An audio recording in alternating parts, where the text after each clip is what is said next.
This is RT coming to you live from the Russian capital, where it's now 8 p.m. and 7 p.m. in Libya, where there are conflicting reports about just how far west rebels have advanced towards the Libyan capital, Tripoli. The opposition claims it controls Gaddafi's hometown, but reporters say the city is still in government hands.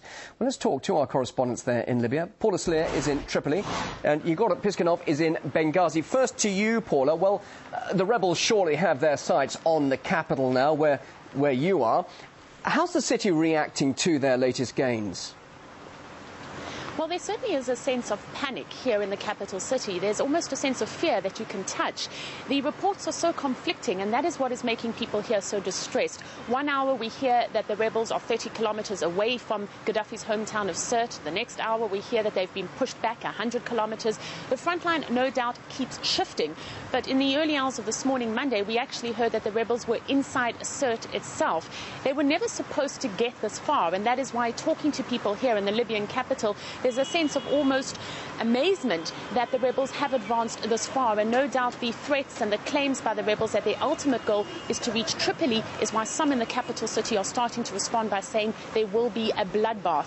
Now, we've been hearing from Sirte itself that at one stage the Gaddafi soldiers there were holding up white flags and that rebels advanced forward, but then there was some kind of clashes and the rebels retreated. So all the reports we're receiving at the moment are quite confusing, and that is why people here are so alarmed. They do understand that whatever is the reality on the ground, no doubt Gaddafi's forces are moving that ever much closer to the capital city.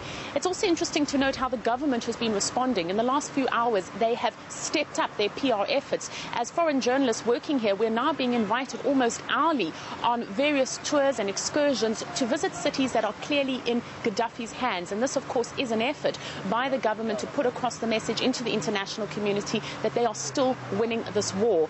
We are also hearing from the town of Misrata. There, the government has declared a ceasefire, but the reaction from the rebels is that they simply do not believe this. And certainly here, talking to Libyans in the capital city, they're also a little bit uneasy about the ceasefires that the government has announced in the past. The latest word from Misrata is that there is heavy shelling. We're now hearing again reports of snipers standing on the roofs and shooting anything that moves. We were hearing those kind of reports just a few days ago. So certainly the action on the ground hotting up.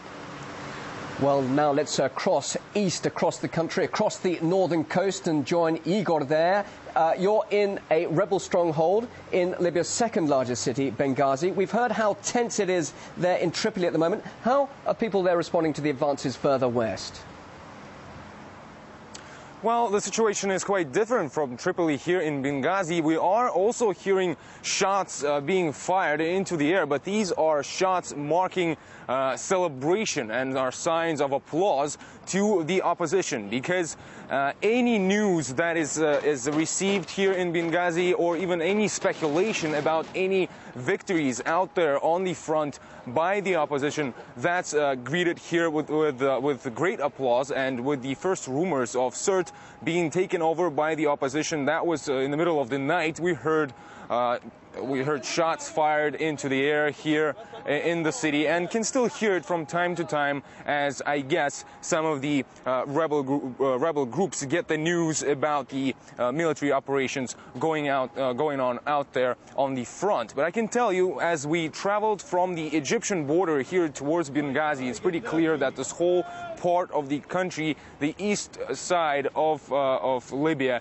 is in full control of the opposition. The main road which links Benghazi to Egypt, that's heavily guarded by the national police, and it's also clear and it's quite visible on the rebel force and what it consists of. It's from teenagers to old men carrying old rifles or AK-47s. But everybody here is against Gaddafi's regime and are for any successful news from the opposition there on the front.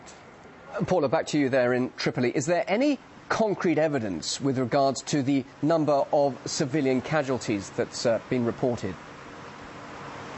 Well, there is some evidence, but it's very hard to get the concrete evidence that you ask for in terms of the Libyan state television reporting that more than 100 civilians have so far been killed in these coalition airstrikes. We know that there were, for the first time, airstrikes in the city of Sirte. There were 3 young men who were killed. We know that there have been explosions in the center of the country, and certainly now, here in Tripoli, as it begins to get dark, this is the time that the airstrikes begin over the capital city.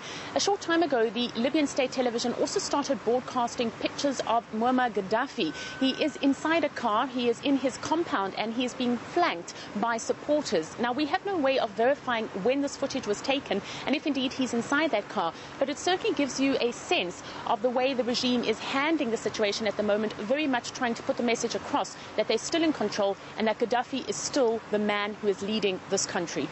Well, Benghazi was reporting massive casualties last week when Gaddafi's troops were advancing. What's the situation where you are now? Any signs of destruction now? Well, surely this is a big city with a population of over 1 million people, but the traces of the recent violence are still seen on all parts of Benghazi. It's mostly government buildings like police offices which have been burned down nearly completely. There's this huge compound which was actually even used by Gaddafi himself when he stayed here and visited Benghazi. There's a huge wall around it. Well, I saw it with my own eyes that this wall was completely torn down, I guess, by the thousands of protesters and the revolutionaries as these events were unfolding here, and as the locals say, Benghazi was being liberated from the regime. Generally, at the moment, it seems that signs of normal life are coming back. Some shops have reopened, and there's food and water in the city, electricity as well. There are big problems with phone connections. That's not working, especially if we're talking about international calls. So perhaps I think that could be one of the reasons behind this various information and different conflicting reports coming from the front because of the poor connection between the rebels themselves. Finally, back to you, Paula. Let's talk about the ongoing foreign military operation taking place there in Libya. Coalition airstrikes made it possible for the rebels to advance. Do you think that pattern will change when NATO takes full command? No, talking to people here, most people don't actually think the pattern will change when NATO takes full command. All eyes are set on that meeting tomorrow, Tuesday, that will take place in London. This will give some kind of political direction to the NATO coalition. Now, we do understand that countries such as Italy, France and Germany, they have dissenting views. They're very concerned about the future of the operation, particularly a country like Italy. From there in Naples, the whole NATO operation will be based. We're hearing the Italians saying that there needs to be an immediate ceasefire. They are particularly concerned about the number of immigrants that are coming to their shores, and more we hear that people are going there from here, from Libya. Turkey has said it will participate in this NATO mission, but it too says its role will only be in terms of humanitarian assistance. Now, I think what the government here in Tripoli is hoping is that as you have more and more nations controlling and commanding this operation, there will be more dissenting voices, and perhaps the momentum, perhaps the steam for this operation to continue will be diminished. RT's Paula Slier reporting from the capital Tripoli, and Igor Piskunov from the rebel stronghold city of Benghazi. Thanks very much indeed. Well, Russia's foreign minister says the international coalition is acting outside the limits of the UN resolution on Libya. Sergei Lavrov is also demanding independent verification into reports of civilian casualties in the foreign forces assault. RT's Tessa Asilia has the details.